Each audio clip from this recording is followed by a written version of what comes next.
안녕하십니까. 어쩌다 책입니다. 오늘 소개해드릴 책은 계속 가보겠습니다 입니다. 지은이 임원정, 출판사는 메리치입니다. 그럼 책을 보겠습니다.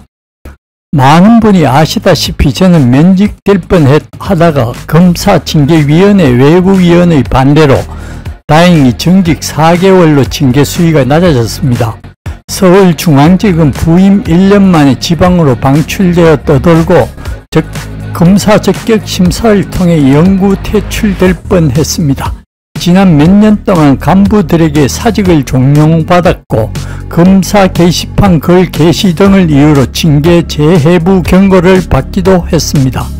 저와 친한 후배는 임원정 부역자로 놀림받았고 의정부 지검 등 지에서 저를 도와주거나 저에게 연락했던 검사들이 조직적으로 색출되는 소동을 지켜보아야 했습니다.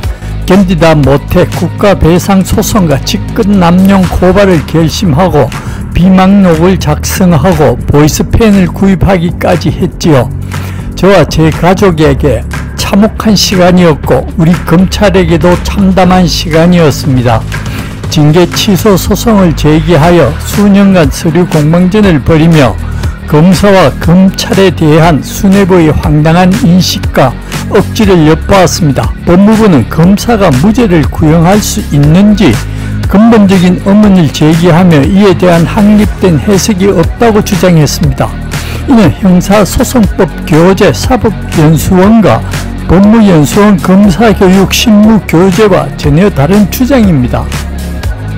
또한 법원은 다른 요소에 대한 고려 없이 형사소송법에 따라 단순 명료하게 결론 내리는 것으로 충분하나 검찰은 법률 이외에도 고려해야 할 요소가 많다며 검찰의 정치성을 검찰의 특수성이라고 포장하여 대담하게 인정했습니다. 그리고 무죄를 무죄라고 말한 제 행동을 헌법과 민주주의에 대한 심각하고도 근본적인 위험을 발생시킨 행위로 평가되어야 한다고 주장하는 법무부의 상고 이유서를 2014년 12월 접하고 할 말을 잃었습니다.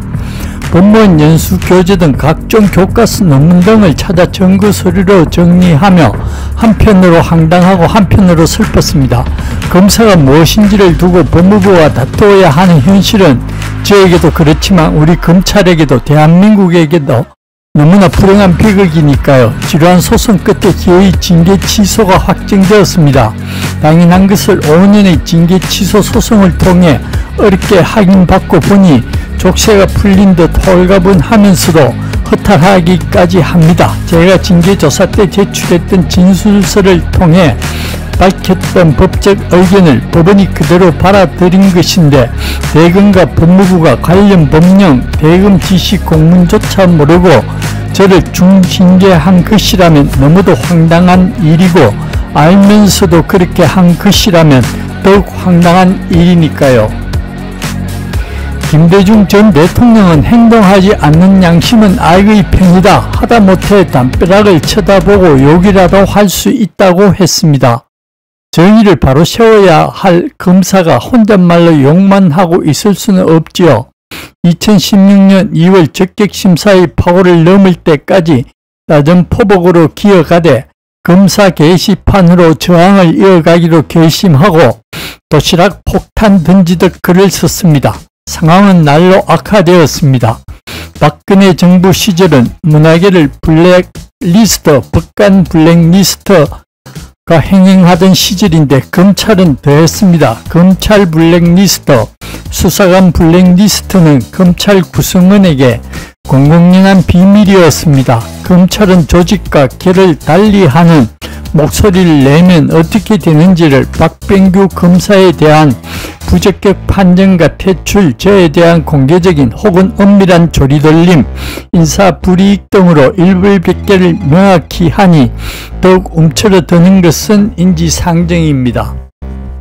2012년 9월 민주화운동 거목이신 박영규 목사에 대한 대통령 긴급조치 위반 등 과거사 재심 사건에서 제가 무죄 구형을 하며 과거사 반성을 했다가 검찰 내부는 물론 언론에서도 크게 소란이 일었습니다.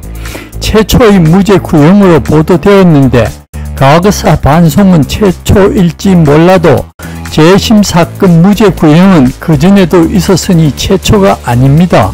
김대중 정부 시절 검찰은 들어 무죄 구형을 했습니다.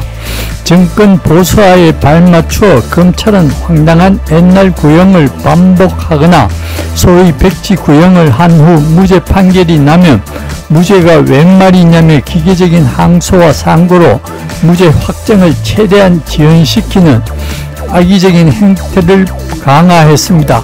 그럼에도 그때는 수뇌부에서 제 의지를 억지로 꺾으려 하지 않아 무죄 구형을 할 수 있었는데 2012년 12월 박근혜 후보 대선 당선 후에는 신랄 같은 새길조차 완전히 끊겼습니다.